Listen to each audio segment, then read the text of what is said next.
ಹರೇ ಕೃಷ್ಣ. ಅಭೀಪ್ಸಿತಾರ್ಥಸಿದ್ಧ್ಯರ್ಥಂ ಪೂಜಿತೋ ಯಃ ಸುರೈರಪಿ ಸರ್ವವಿಘ್ನಚ್ಛಿದೇ ತಸ್ಮೈ ಗಣಾಧಿಪತಯೇ ನಮಃ. ಆತ್ಮೀಯರೇ ನಮಸ್ತೆ. ಕಲ್ಯಾಣಿ ಹಿಡನ್ ವೈಬ್ಸ್ಗೆ ಸ್ವಾಗತ. ನೂತನ ಸಂವತ್ಸರದ ಹೊಸ ವರ್ಷದ ಯುಗಾದಿ ಹಬ್ಬದ ಶುಭಾಶಯಗಳು. ಈ ಶುಭ ದಿನದಂದು ಪಂಚಾಂಗ ಶ್ರವಣ ಮಾಡಬೇಕು. ಕೆಲವು ವರ್ಗದವರು ಇದರಿಂದ ವಂಚಿತರಾಗಿರುತ್ತಾರೆ. ಹಾಗಾಗಿ ನಾವು ಎಲ್ಲರಿಗೋಸ್ಕರ ನಮ್ಮದೇ ರೀತಿಯಲ್ಲಿ ಪಂಚಾಂಗ ಶ್ರವಣ ಮಾಡಿ ವಿಡಿಯೋ ಅಪ್ಲೋಡ್ ಮಾಡುತ್ತೇವೆ. ಸಾಮಾನ್ಯವಾಗಿ ಸಂಸ್ಕೃತದಲ್ಲಿರುವುದರಿಂದ ಎಲ್ಲರಿಗೂ ಅರ್ಥ ಆಗೋದಿಲ್ಲ. ನಾವು ಈಗ ಕನ್ನಡದಲ್ಲಿ ಅದರ ತಾತ್ಪರ್ಯವನ್ನು ತಿಳಿಸುತ್ತೇವೆ. ಮೊದಲೆಲ್ಲ ಪುರೋಹಿತರು ಪ್ರತಿ ಮನೆಗೆ ಬಂದು ಪಂಚಾಂಗ ಶ್ರವಣ ಮಾಡುತ್ತಿದ್ದರು. ಈಗಲೂ ಕೆಲವು ಕಡೆ ಇದೆ ಈ ಕ್ರಮ. ಈಗ ಕಾಲಕ್ಕೆ ತಕ್ಕಂತೆ ಸೋಷಲ್ ಮೀಡಿಯಾದ ಮೂಲಕ ಕೇಳಿದರೂ ಸಾಕು. ಈ ವರ್ಷಾರಂಭದ ಪಂಚಾಂಗ ಶ್ರವಣದಿಂದ ಎಲ್ಲರೂ ವರ್ಷದ ಕೊನೆವರೆಗೂ ಸುಖ ಶಾಂತಿಯಿಂದ ಇರುವರು. ಸ್ಥಾನಮಾನಾದಿಗಳು ಸುಸ್ಥಿತಿಯಲ್ಲಿರುವುದು, ಸ್ಥಿರವಾದ ಸಂಪತ್ತು, ವಾಕ್ಕೌಶಲ, ದೀರ್ಘಾಯುಷ್ಯ, ಧಾರ್ಮಿಕ ಆಚಾರ ವಿಚಾರ ಅಭಿವೃದ್ಧಿ, ಪಾಪ ನಿವಾರಣೆ, ರೋಗ ಮುಕ್ತಿ, ಕಾರ್ಯಸಿದ್ಧಿ ಇತ್ಯಾದಿ ಸತ್ಫಲ ಪ್ರಾಪ್ತಿಯಾಗುವುದು. ಪ್ರತಿದಿನ ಪಂಚಾಂಗ ಶ್ರವಣ ಮಾಡುವುದರಿಂದ ಗಂಗಾ ಸ್ನಾನ ಫಲವು ಸಿಗುವುದು. ಒಳ್ಳೆಯದಾಗಲಿ, ಶುಭವಾಗಲಿ. ರಾಧೆ ರಾಧೆ. ಸ್ನೇಹಿತರೆ, ಎಲ್ಲರಿಗೂ ನಮಸ್ಕಾರ. ಶ್ರೀ ಗುರುಭ್ಯೋ ನಮಃ.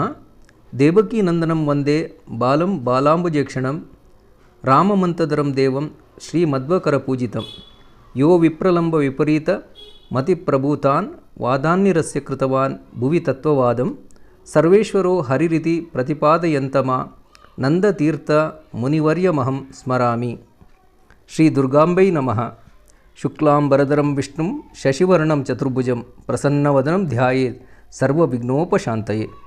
ಅಚಿಂತ್ಯ ವ್ಯಕ್ತರೂಪಾಯ ನಿರ್ಗುಣಾಯ ಗುಣಾತ್ಮನೆ ಸಮಸ್ತ ಜಗದಾಧಾರಮೂರ್ತಯೇ ಬ್ರಹ್ಮಣೇ ನಮಃ. ಶ್ರೀ ಸರಸ್ವತಿ ದೇವಿಯೈ ನಮಃ. ಪ್ರಾಪ್ತೆ ನೂತನ ಸಂವತ್ಸರೆ ಪ್ರತಿಗೃಹಂ ಕುರ್ಯಾತ್ ಧ್ವಜಾರೋಪಣಂ ಸ್ನಾನಂ ಮಂಗಲಮಾಚ್ಛರೇದ್ವಿ ಜವರೈಃ ಸಾರ್ಧಂ ಸುಪೂಜೋತ್ಸವಂ ದೇವಾನಾಂ ಗುರುಯೋಷಿತಾಂಚ ಶಿಶವೋಲಂಕಾರ ವಸ್ತ್ರಾದಿಭಿಃ ಸಂಪೂಜ್ಯೋ ಗಣಕಃ ಫಲಂ ಚ ಶೃಣುಯಾತ್ತಸ್ಮಾಚ್ಚ ಲಾಭಪ್ರದಂ. ಸ್ನೇಹಿತರೆ, ನೂತನ ಸಂವತ್ಸರ ಫಲ ಅಂದರೆ ಪರಾಭವ ಸಂವತ್ಸರದ ತಾತ್ಪರ್ಯ ಫಲವನ್ನು ತಿಳ್ಕೊಳ್ಳೋಣ.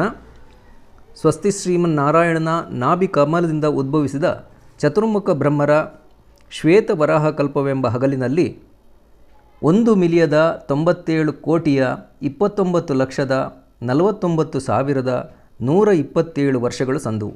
ಇಷ್ಟರಲ್ಲಿ ಸ್ವಯಂಭುವಾದಿ 6 ಮನ್ವಂತರಗಳು ಕಳೆದು 7ನೇ ವೈವಸ್ವತ ಮನ್ವಂತರದೊಳಗಿನ 28ನೇ ಮಹಾಯುಗದ 4ನೇ ಪಾದವಾದ ಈ ಕಲಿಯುಗದಲ್ಲಿ ಈ ಸಂವತ್ಸರಾರಂಭಕ್ಕೆ ಸಂದ ವರ್ಷಗಳು 5,127.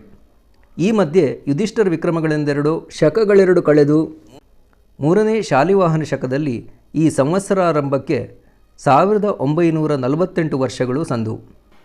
ಗತಶಕ ವರ್ಷ 1948ಕ್ಕೆ ಸರಿಯಾದ ಈ ಪರಾಭವ ಸಂವತ್ಸರದಲ್ಲಿ ಗುರುವು ರಾಜನು, ಕುಜನು ಮಂತ್ರಿಯೂ ಆಗುವರು. ಚಂದ್ರನು ಸೈನ್ಯಾಧಿಪತಿಯು, ಅರ್ಘಮೇಘಗಳ ಅಧಿಪತಿಯೂ ಆಗುವನು. ಬುಧನು ಧಾನ್ಯಾಧಿಪತಿಯು, ಶನಿಯು ರಸಾಧಿಪತಿಯು, ಗುರುವು ಸಸ್ಯಾಧಿಪತಿ ಮತ್ತು ನೀರಸಾಧಿಪತಿಯೂ ಆಗುವರು.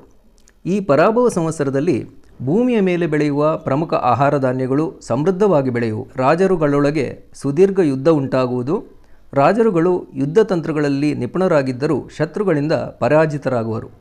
ಪ್ರಜೆಗಳು ವಿವಿಧ ರೋಗಗಳಿಂದ ಪೀಡಿತರಾಗಿ ನಿರಾಶ್ರಿತರಾಗುವರು.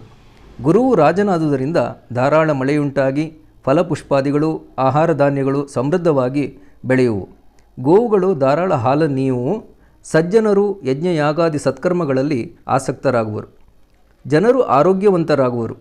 ಕುಜನು ಮಂತ್ರಿಯಾದುದರಿಂದ ಮಳೆಯು ಸರಿಯಾಗಿ ಬೀಳದೆ ಆಹಾರ ಧಾನ್ಯಗಳಿಗೆ ಹಾನಿಯು, ಅತ್ಯಂತ ಬೆಲೆಯೇರಿಕೆಯೂ ಉಂಟಾಗುವುದು. ಅಗ್ನಿ ಪ್ರಕೋಪ, ಚೋರಪೀಡೆ, ರೋಗೋಪದ್ರವ ಇತ್ಯಾದಿಗಳಿಂದ ಜನರು ಸಂಕಷ್ಟಗೊಳಗಾಗುವರು. ರಾಜರುಗಳು ಸದಾ ಯುದ್ಧ ಕಲಹಾದಿಗಳಲ್ಲಿ ತೊಡಗಿ ಕುತಂತ್ರಗಳಲ್ಲಿಯೇ ನಿರತರಾಗುವರು. ವಿದ್ವಜ್ಜನರು ಅವಮಾನಿತರಾಗುವರು.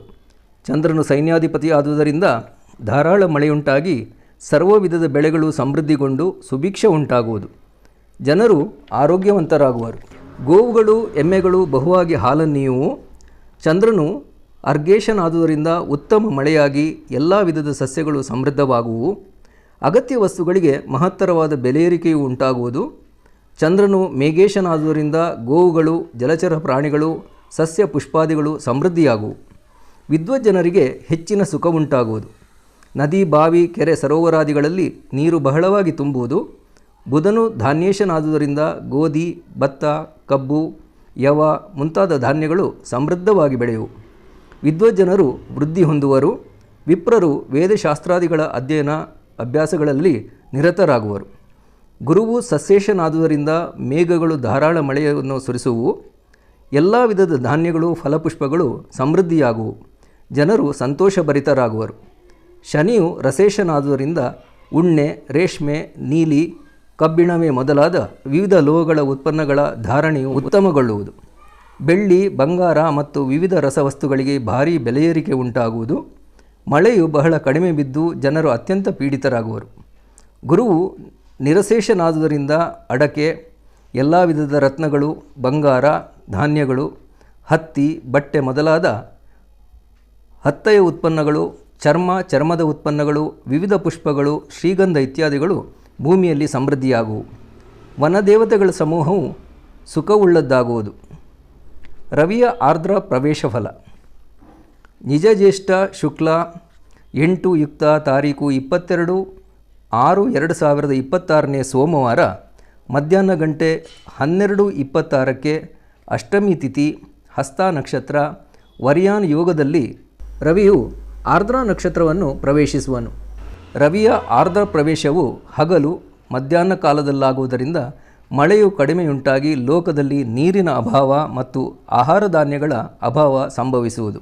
ರವಿಯ ಆರ್ದ್ರ ಪ್ರವೇಶವು ಅಷ್ಟಮಿ ತಿಥಿಯಲ್ಲಾಗುವುದರಿಂದ ಮಳೆಯು ಕಡಿಮೆ ಬೀಳುವುದು. ಸಸ್ಯಗಳಿಗೆ ಹಾನಿ, ಆಹಾರ ಪದಾರ್ಥಗಳಿಗೂ ವಸ್ತ್ರಗಳಿಗೂ ಬೆಲೆ ಏರಿಕೆ ಉಂಟಾಗುವುದು. ಸೋಮವಾರವಾದುದರಿಂದ ಲೋಕದಲ್ಲಿ ಸುಭಿಕ್ಷ ಉಂಟಾಗುವುದು. ಹಸ್ತ ನಕ್ಷತ್ರವಾದುದರಿಂದ ಲೋಕದಲ್ಲಿ ಎಲ್ಲ ವಿಧದ ಧಾನ್ಯಗಳು ಸಮೃದ್ಧವಾಗಿ ಲಭಿಸುವು. ವರ್ಯಾನ್ ನಿತ್ಯ ಯೋಗವಾದುದರಿಂದ ಸಾಕಷ್ಟು ಮಳೆಯುಂಟಾಗದೆ ಎಲ್ಲ ವಿಧದ ಧಾನ್ಯಗಳು, ಗೆಡ್ಡೆ ಗೆಣಸುಗಳು ದುರ್ಲಭವೆನಿಸುವುದು. ಮೇಘಫಲ. ಈ ವರ್ಷ ದಕ್ಷಿಣ ದಿಕ್ಕಿನಿಂದ ಉದ್ಭವಿಸುವ ಕಾಲ ಎಂಬ ಹೆಸರಿನ ಮೇಘ ಸಮೂಹವು 3 ಕೊಳಗ ಪ್ರಮಾಣದಷ್ಟು ಮಳೆಯನ್ನು ಸುರಿಸುವುದು. ಈ ಕಾಲ ಎಂಬ ಮೇಘವು ಮಧ್ಯ ದೇಶದಲ್ಲಿ ಉತ್ತಮ ಮಳೆಯನ್ನುಂಟು ಮಾಡುವುದು. ನಿರಂತರ ಮಳೆಯುಂಟಾಗಿ ಎಲ್ಲ ವಿಧದ ಧಾನ್ಯಗಳು ಸಮೃದ್ಧವಾಗಿ ಬೆಳೆಯುವು. ಕೆಲವೆಡೆ ಮಳೆಯ ಅಭಾವವು ಉಂಟಾಗುವುದು. ಜನರು ಅನಾರೋಗ್ಯದಿಂದ ವೈಕಲ್ಯವನ್ನು ಹೊಂದುವರು. ರಾಜರುಗಳು ಪರಸ್ಪರ ಕಲಹ, ಯುದ್ಧದಲ್ಲಿ ನಿರತರಾಗುವರು. ಮೇಘ ಸಂಕ್ರಾಂತಿ ಫಲ. ಚೈತ್ರ ಕೃತಿಕ 12 ಯುಕ್ತ ತಾರೀಕು 14/4/2026 ಮಂಗಳವಾರ ಪೂರ್ವಾಹ್ನ ಗಂಟೆ 9:35 ಸೂರ್ಯನು ಮೇಷ ರಾಶಿಯನ್ನು ಪ್ರವೇಶಿಸುವನು. ಸಂಕ್ರಾಂತಿಯು ಹಗಲಿನ ವೇಳೆಯಲ್ಲಾಗುವುದರಿಂದ ಲೋಕದಲ್ಲಿ ನಾನಾ ರೀತಿಯ ವಿಪದಾಪತ್ತುಗಳು, ಕಲಹಗಳು ಉಂಟಾಗುವು. ಕುಜವಾರವಾದುದರಿಂದ ಅಗತ್ಯ ವಸ್ತುಗಳ ಬೆಲೆ ಏರಿಕೆ, ಭದ್ರಾ ತಿಥಿಯಾದುದರಿಂದ ರಾಜರುಗಳ ಮಧ್ಯೆ ಪರಸ್ಪರ ಯುದ್ಧ ಉಂಟಾಗುವುದು. ಮಕರ ಸಂಕ್ರಾಂತಿಯ ಫಲ. ಪೌಷ ಶುಕ್ಲ 6 ಯುಕ್ತ 14/1/2027 ಗುರುವಾರ ರಾತ್ರಿ ಗಂಟೆ 9:10 ಸಪ್ತಮಿ ತಿಥಿ ಗರಜ ಕರಣದಲ್ಲಿ ಸೂರ್ಯನು ಮಕರ ರಾಶಿಯನ್ನು ಪ್ರವೇಶಿಸುವನು. ಸಂಕ್ರಾಂತಿಯು ಪೂರ್ವ ರಾತ್ರಿಯಲ್ಲಾಗುವುದರಿಂದ ವಿಶೇಷವಾಗಿ ಪಿಶಾಚಗಣಾದಿ ದುಷ್ಟಶಕ್ತಿಗಳ ನಾಶವಾಗುವುದು. ನಂದ ಎಂಬ ಹೆಸರಿನ ಪಶುಜಾತಿಯ ಪ್ರೌಢ ವಯಸ್ಸಿನ ಈ ಸಂಕ್ರಾಂತಿಯು ರಕ್ತವರ್ಣದ ವಸ್ತ್ರವನ್ನುಟ್ಟು, ಬಿಳಿ ಬಣ್ಣದ ಕಂಚುಕವನ್ನು ತೊಟ್ಟು, ಗೋರೋಚನವನ್ನು ಮೈಗೆ ಲೇಪಿಸಿಕೊಂಡು, ಬಿಲ್ವ ಪುಷ್ಪವನ್ನು ಮುಡಿಗಿರಿಸಿಕೊಂಡು, ಗೋಮೇಧಯುಕ್ತ ಮುಕುಟದಿಂದ ಅಲಂಕರಿಸಿಕೊಂಡು, ಕಬ್ಬಿಣದ ಪಾತ್ರೆಯಲ್ಲಿ ಹಾಲನ್ನು ಕುಡಿಯುತ್ತಾ, ಕೋದಂಡವನ್ನು ಧರಿಸಿ, ಆನೆಯನ್ನೇರಿ, ಕತ್ತೆಯನ್ನು ಉಪವಾಹನವನ್ನಾಗಿಸಿಕೊಂಡು, ಉತ್ತರ ದಿಕ್ಕಿಗೆ ಮುಖ ಮಾಡಿ, ಆಗ್ನೇಯ ದಿಕ್ಕಿಗೆ ನೋಡುತ್ತಾ, ಪೂರ್ವ ದಿಕ್ಕಿನತ್ತ ಪ್ರಯಾಣಿಸುತ್ತಿರುವುದು. ನಂದ ಹೆಸರಿನ ಸಂಕ್ರಾಂತಿಯು ವೇದ ಪಾರಂಗತರಿಗೂ ವೇದಾಂತ, ಮೀಮಾಂಸಾ, ತರ್ಕ, ವ್ಯಾಕರಣ, ಭಾಷ್ಯಾದಿಗಳಲ್ಲಿ ಪಾಂಡಿತ್ಯ ಪಡೆದವರಿಗೂ ವಿಶೇಷ ಸುಖವನ್ನುಂಟು ಮಾಡುವುದು. ಸಂಕ್ರಾಂತಿಯು ಉಪಯೋಗಿಸಿದ ವಸ್ತುಗಳಿಗೆ ಹಾನಿಯಾಗಲಿ ವಿಶೇಷ ಬೆಲೆಯೇರಿಕೆಯಾಗಲಿ ಉಂಟಾಗುವುದು. ಸಂಕ್ರಾಂತಿಯ ಗಮನಾವಲೋಕನಾದಿ ದಿಕ್ಕುಗಳಿಂದ ಸಂಹಿತವಾದ ರಾಜ್ಯ ದೇಶಾದಿಗಳಲ್ಲಿ ವಿಶೇಷವಾಗಿ ಪ್ರಜಾಹಾನಿ, ರೋಗರುಜಿನಗಳು, ಪ್ರಾಕೃತಿಕ ವಿಕೋಪಗಳೇ ಮುಂತಾದ ನಾನಾ ವಿಧದ ಅನಿಷ್ಟಗಳು ಸಂಭವಿಸುವುದು. ವಿಶೇಷವಾಗಿ ಉತ್ತರ, ಪೂರ್ವ ಮತ್ತು ಆಗ್ನೇಯ ದಿಕ್ಕುಗಳಲ್ಲಿ ಅತ್ಯಂತ ಹಾನಿಯು ಉಂಟಾಗುವುದು. ಗುರುಚಾರ ಫಲ. ವರ್ಷಾರಂಭದಲ್ಲಿ ಮಿಥುನ ರಾಶಿಯಲ್ಲಿರುವ ಗುರುವು ಅಧಿಕ ಜ್ಯೇಷ್ಠ ಕೃತಿಕ 1 ಯುಕ್ತ ತಾರೀಕು 1/6/2026 ಸೋಮವಾರ ಮಧ್ಯರಾತ್ರಿ ಗಂಟೆ 1:50ಕ್ಕೆ ಕರ್ಕಾಟಕ ರಾಶಿಯನ್ನು ಪ್ರವೇಶಿಸುವನು. ಅಲ್ಲಿ ಶೀಘ್ರಗತಿಯಲ್ಲಿ ಕ್ರಮಿಸುತ್ತಾ ಅಶ್ವಿನ ಕೃತಿಕ 6 ಯುಕ್ತ ತಾರೀಕು 31/10/2026 ಶನಿವಾರ ಮಧ್ಯಾಹ್ನ ಗಂಟೆ 12:02ಕ್ಕೆ ಸಿಂಹರಾಶಿಯನ್ನು ಪ್ರವೇಶಿಸುವನು. ಮಾರ್ಗಶಿರ ಶುಕ್ಲ 3 ಯುಕ್ತ ತಾರೀಕು 12/12/2026 ಶನಿವಾರ ಅಪರರಾತ್ರಿ ಅಂದರೆ ತಾರೀಕು 13 ರವಿವಾರ ಆಗುತ್ತೆ, ಉದಯಾತ್ ಪೂರ್ವ ಗಂಟೆ 6:27ಕ್ಕೆ ವಕ್ರಗತಿಯನ್ನು ಹೊಂದುವ ಗುರುವು ಪೌಷ ಕೃತಿಕ 2 ಯುಕ್ತ ತಾರೀಕು 24/1/2027 ರವಿವಾರ ಮಧ್ಯರಾತ್ರಿ ಗಂಟೆ 1:32ಕ್ಕೆ ಪುನಃ ವಕ್ರಗತಿಯಲ್ಲಿ ಕರ್ಕಾಟಕ ರಾಶಿಯನ್ನು ಪ್ರವೇಶಿಸುವನು. ಗುರುವು ಮಿಥುನ ರಾಶಿಯಲ್ಲಿ ಸಂಚರಿಸುವಾಗ ರಾಜರುಗಳು ಕಲಹ ಯುದ್ಧದಲ್ಲಿ ಉತ್ಸುಕರಾಗುವರು. ಕೆಲವೆಡೆ ಮಾತ್ರ ಮಳೆಯಾಗಿ ಸಸ್ಯ ಸಂಪತ್ತಿಗೆ ಹಾನಿಯು, ಲೋಕದಲ್ಲಿ ಇತಿರಾದೆಯ ಭಯವು ಕಾಡುವುದು.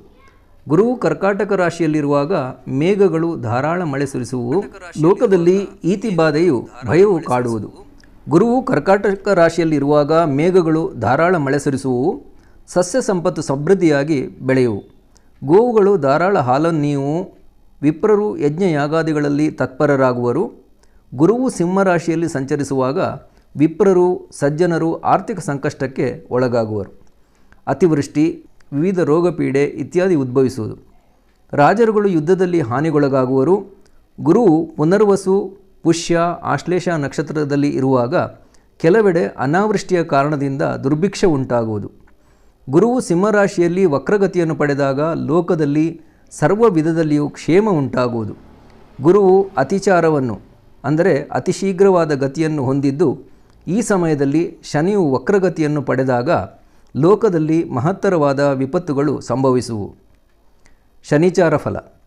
ಈ ವರ್ಷಪೂರ್ತಿ ಮೀನರಾಶಿಯಲ್ಲಿ ಸಂಚರಿಸುವ ಶನಿಯು ಆಷಾಢ ಶುಕ್ಲ 12 ಯುಕ್ತ ತಾರೀಕು 26/7/2026 ರವಿವಾರ ಮಧ್ಯರಾತ್ರಿ ಗಂಟೆ 1:27ಕ್ಕೆ ವಕ್ರಗತಿಯನ್ನು ಹೊಂದಿ ಮಾರ್ಗಶಿರ ಶುಕ್ಲ 1 ಯುಕ್ತ ತಾರೀಕು 10/12/2026 ಗುರುವಾರ ಅಪರರಾತ್ರಿ ಅಂದರೆ ತಾರೀಕು 11 ಶುಕ್ರವಾರ ಉದಯಾತ್ ಪೂರ್ವ ಗಂಟೆ 5:01ಕ್ಕೆ ಪುನಃ ಸಮಗತಿಯನ್ನು ಪಡೆಯುವನು. ಶನಿಯು ಮೀನರಾಶಿಯಲ್ಲಿ ಸಂಚರಿಸುವಾಗ ರಾಜರುಗಳ ಮಧ್ಯೆ, ದೇಶಗಳ ಮಧ್ಯೆ ಪ್ರಕ್ಷುಬ್ಧ ವಾತಾವರಣ ಏರ್ಪಡುವುದು. ದಸ್ಯುವರ್ಗವು ವಿಜೃಂಭಿಸುವುದು. ಅಂದರೆ ಚೋರರು, ದರೋಡೆಕೋರರು, ದಂಗೆಕೋರರು, ಸಮಾಜಘಾತುಕ ಶಕ್ತಿಗಳು ಇತ್ಯಾದಿ ಅಲ್ಲಲ್ಲಿ ಭೂಕಂಪ, ಮುಖ್ಯವಾಗಿ ನಾಗಲೋಕ, ಪಾತಾಳಲೋಕ ಅರ್ಥಾತ್ ಈಗಿನ ಅಮೇರಿಕಾ ಖಂಡ, ಯುವಜನರುಗಳ ಅವನತಿ, ಪ್ರಜಾಕ್ಷಯ, ಕೆಲವೆಡೆ ಅನಾವೃಷ್ಟಿ, ಕೆಲವೆಡೆ ಅತಿವೃಷ್ಟಿ, ಹೀಗೆ ಮೇಘಗಳು ವಿಚಿತ್ರವಾಗಿ ವರ್ತಿಸುವು. ಗ್ರಹರು ಹಾಗೂ ಸೂರ್ಯಚಂದ್ರರ ರಶ್ಮಿಗಳು ಕ್ಷೀಣಿಸುವು. ಗಾಳಿಯು ಅತಿಯಾಗಿ ಬೀಸುವುದು. ವೃಕ್ಷ ಸಸ್ಯ ಸಂಪತ್ತು ನಾಶಗೊಳಗಾಗುವುದು. ಹಾಗೆಯೇ ನಾನಾ ವಿಧದ ಅಪಮೃತ್ಯುಗಳು ಸಂಭವಿಸುವು. ನದಿಗಳು ನೀರಿಲ್ಲದೆ ಬತ್ತಿ ಹೋಗುವವು. ಬಂಗಾರವು ಸಾಮಾನ್ಯ ಜನರ ಕೈಗೆಟುಕದಷ್ಟು ದುಬಾರಿ ಎನಿಸುವುದು. ಅಧಿಕಾರಿ ವರ್ಗದವರು ದಾರುಣವಾಗಿ ವರ್ತಿಸುವರು. ಪ್ರಜೆಗಳು ರಾಜರುಗಳಿಂದ, ಅಧಿಕಾರಿ ಜನರಿಂದ ನಾನಾ ರೀತಿಯಲ್ಲಿ ಪೀಡಿಸಲ್ಪಡುವರು. ರಾಜರುಗಳಾದರೂ ದಾರುಣವಾದ ಯುದ್ಧಗಳಲ್ಲಿ ನಿರತರಾಗುವರು. ಸಂವತ್ಸರ ಫಲಸಾರ. ಈ ವರ್ಷ ಶುಭಗ್ರಹರಿಗೆ ಹೆಚ್ಚಿನ ಅಧಿಕಾರವಿರುವುದರಿಂದ ಸುವೃಷ್ಟಿ, ಸುಖ ಶಾಂತ್ಯಾದಿರ್ಭ ವೇದ್ಬಹುತರಂ ಶುಭಂ, ಲೋಕದಲ್ಲಿ ಉತ್ತಮ ಮಳೆಯುಂಟಾಗುವುದು. ಆಹಾರ ಧಾನ್ಯಗಳು ಸಮೃದ್ಧವಾಗಿ ಬೆಳೆಯುವೋ. ಪ್ರಜೆಗಳು ಬಹುತರವಾಗಿ ಶುಭವನ್ನು ಹೊಂದುವರು. ಆದರೂ ಶನಿಯ ಮೀನರಾಶಿ ಸ್ಥಿತಿ, ಗುರುವಿನ ಮಿಥುನ ಸಿಂಹರಾಶಿ ಸ್ಥಿತಿಗಳು ಕೆಲವೊಂದು ಅಶುಭ ಫಲವನ್ನು ಸೂಚಿಸುತ್ತದೆ. ಈ ಮಧ್ಯೆ ಗುರು ತನ್ನ ಉಚ್ಚರಾಶಿಯಾದ ಕರ್ಕಾಟಕದಲ್ಲಿ ಕೆಲವು ತಿಂಗಳು ಇರುವವನಾದರೂ ಶೀಘ್ರಗತಿಯಲ್ಲಿ ಸಂಚರಿಸುವ ಮೂಲಕ ಗುರುವು ಅಶುಭ ಫಲಗಳಿಗೆ ಕಾರಣನಾಗುತ್ತಾನೆ. ಜುಲೈಯಿಂದ ದಶಂಬರ ತಿಂಗಳ ಮಧ್ಯದಲ್ಲಿ ಈ ಅವಧಿಯಲ್ಲಿ ಗುರುವಿನ ಅತಿಚಾರದ ಜೊತೆಗೆ ಶನಿಯ ವಕ್ರತೆಯು ಉಂಟಾಗುವುದರಿಂದ ಆಹಾಭೂತಂ ಜಗತ್ಸರ್ವಂ ರುಂಡಮಾಲಾ ಮಹೀತಲೆ, ಎಲ್ಲೆಡೆ ನಾನಾ ಕಾರಣಗಳಿಂದ ಭಯದ ವಾತಾವರಣ, ಹೆಚ್ಚುವ ವಿಧ್ವಂಸ ಕೃತ್ಯಗಳು, ಪಶುಪಕ್ಷಿಗಳು ಸೇರಿದಂತೆ ವಿವಿಧ ಜೀವಸಂಕುಲಗಳಿಗೆ ಹಾನಿ ಸಂಭವಿಸಬಹುದು. ಲೋಕದಲ್ಲಿ ದುರ್ಭಿಕ್ಷ, ರಾಜರುಗಳೊಳಗೆ ಪರಸ್ಪರ ದ್ವೇಷ, ಘರ್ಷಣೆ, ದಸ್ಯುಗಳ ಹಾವಳಿ, ಮಾರುಕಟ್ಟೆಯ ಅಸ್ಥಿರತೆ, ಅಗತ್ಯ ವಸ್ತುಗಳಿಗೆ ಬೆಲೆ ಏರಿಕೆ, ಅಗ್ನಿ, ವಿದ್ಯುತ್ ಇವುಗಳಿಗೆ ಸಂಬಂಧಿಸಿದ ಅವಘಡ, ಅಪಘಾತಗಳು, ವಿವಿಧೆಡೆಗಳಲ್ಲಿ ಪದೇ ಪದೇ ಸಂಭವಿಸುವ ಭೂಕಂಪ, ವಾಹನ ಸಂಬಂಧಿ ಹಾಗೂ ಜಲ ಸಂಬಂಧಿ ದುರಂತಗಳು, ಜೀವಜಲದ ಅಭಾವ ಇತ್ಯಾದಿ ಪ್ರಜೆಗಳ ಜೀವನ ದುರ್ಭರವೆನಿಸುವುದು. ಲೋಕದಲ್ಲಿ ಆದಿವ್ಯಾಧಿಗಳು ಉಲ್ಬಣಿಸಬಹುದು. ಆಡಳಿತ ರಂಗದಲ್ಲಿ ಮಹತ್ತರವಾದ ಬದಲಾವಣೆ ಮತ್ತು ಕಠಿಣ ನಿರ್ಧಾರಗಳಿಂದ ಜನರ ನಿತ್ಯ ಜೀವನದಲ್ಲಿ ಕೆಲವೊಂದು ಸಂಕಷ್ಟಗಳು ಎದುರಾಗುವುದು. ತೀವ್ರ ಸ್ವರೂಪದ ಅಪಘಾತಗಳಿಂದ ಹಾನಿ, ಕಳ್ಳಕಾಕರ, ಸಮಾಜದ್ರೋಹಿಗಳ, ದೇಶದ್ರೋಹಿಗಳ ಹಾವಳಿ, ದೇಶಗಳ ಮಧ್ಯೆ ಸಂಘರ್ಷದ ವಾತಾವರಣ ಇತ್ಯಾದಿಗಳು ಸಂಭವಿಸುವುದು. ಸ್ನೇಹಿತರೆ, ಈ ಪಂಚಾಂಗ ಶ್ರವಣ ಮಾಡಿದ ನಿಮ್ಮೆಲ್ಲರಿಗೂ ಶುಭವಾಗಲಿ, ಒಳ್ಳೆಯದಾಗಲಿ. ಪಂಚಾಂಗ ಶ್ರವಣದ ಎಲ್ಲ ಶುಭ ಫಲವೂ ಸಿಗಲಿ. ನಮಸ್ಕಾರ. ಹರೇ ಕೃಷ್ಣ.